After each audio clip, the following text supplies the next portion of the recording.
Hi, I'm Jerry James Stone, and in today's video, I'm going to show you how to take a single beet and turn it into 3 separate recipes. We're going to make these delicious beet popsicles using the juice from the beetroot. We're going to use that pulp from juicing to create crackers, and then the greens from the beet we're actually going to turn into a delicious pesto. The reason I'm doing this is because I partnered up with Bayrock, this coalition in the San Francisco Bay Area, which is focusing on fighting food waste, something I care a lot about. The reason is we waste so much food here in America, so much food. 40%. From farm to fork, we waste 40%. And while you think it might be restaurants that are wasting the food, the biggest culprit in that kind of waste is people like you and me. We actually waste 25% of the food that we buy. So here's a different perspective.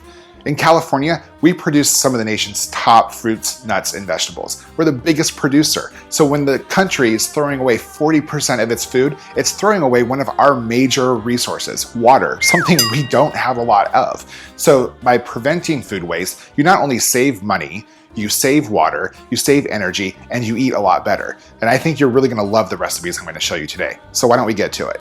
To make these delicious popsicles, the first thing we need to do is juice a couple beets. And remember, save that pulp. The pulp from the beet juice is what we're actually going to use for our second recipe. I'm just going to run it through a strainer one more time just to make sure that we get all of the little pieces out of the liquid. The next part of this recipe calls for a couple mandarin oranges. I'm going to go ahead and just remove the peels here. Remember, you don't have to throw these peels away. You can candy them. So now we're just going to take the mandarin oranges and cut them up and also try to remove as many seeds as possible. Okay, let's create the yogurt layer of our popsicle. So the first ingredient I'm going to add to my yogurt is some honey. Cute little bear bottle there. Go ahead and add that in. And we're just going to mix that in. Now we're going to add in just a little bit of vanilla extract. So I've taken the oranges and I've mashed them a bit with a potato masher. And now I'm just going to add in our beet juice, some sugar, and some fresh thyme to create a very delicious popsicle. So let's start with the sugar. Just mix that together. Add in our beet juice.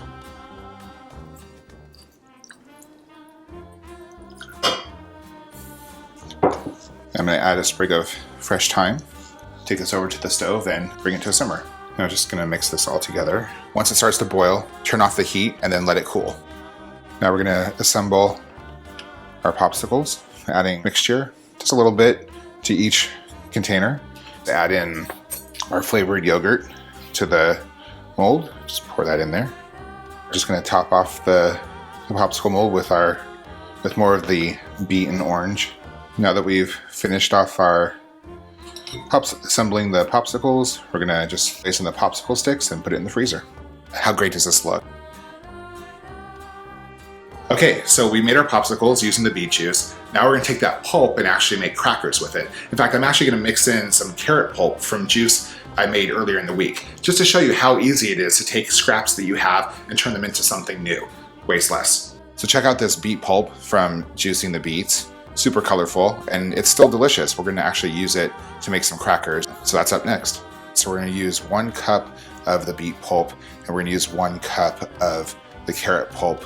And I'm just doing this so you can kind of see the difference here, but really, you know, any vegetable pulp will work when you're using a juicer. So add the pulp to the bowl. We're going to take a tablespoon of chia seeds, add those in, and we're going to add in some salt, and just mix that all together. And these are going to be some fun looking crackers.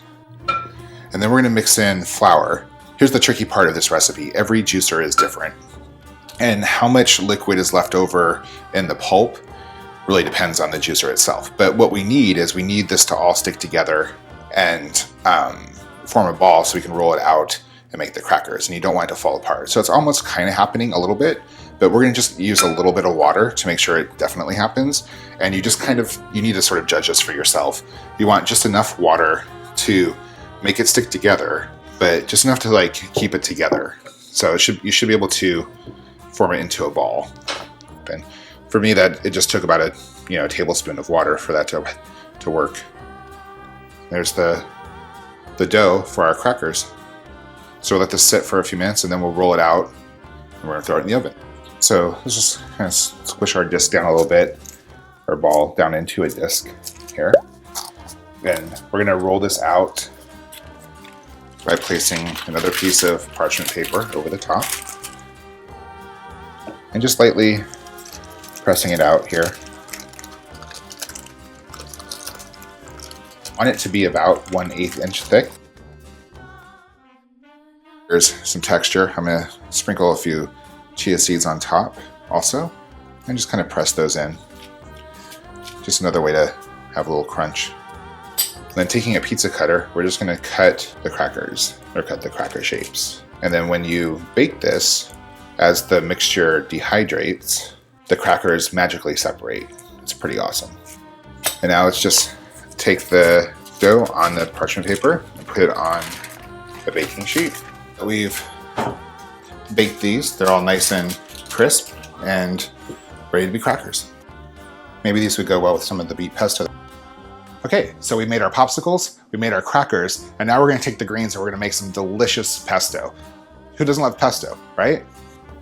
So here we are again with our beets still. We've now done, we've juiced them and made a delicious beet popsicles, and we used the pulp to make these amazing crackers, and we're gonna still use even one other part of it. We're gonna use these leaves here, and we're gonna make a pesto with them. So first thing you wanna do is just kind of tear off the hefty stem, and then we're going to chop up the leaves from there and just kind of run it through the Cuisinart as you would a regular pesto with some basil leaves, some cheese, some garlic, some olive oil, and it will be amazing. We've pretty much used the whole darn beetroot. I mean, everything that you can possibly get out of that beetroot we've used. So there we have 3 delicious recipes, all from a single beetroot. Who would have thought? Popsicles, crackers, and pesto. And we used everything, root to stalk. It's pretty darn cool if you ask me. If you want more information on how you can fight food waste, visit lovefoodnotwaste.org. Thanks for watching. This video has been brought to you by Bayrock, the Bay Area Recycling Outreach Coalition.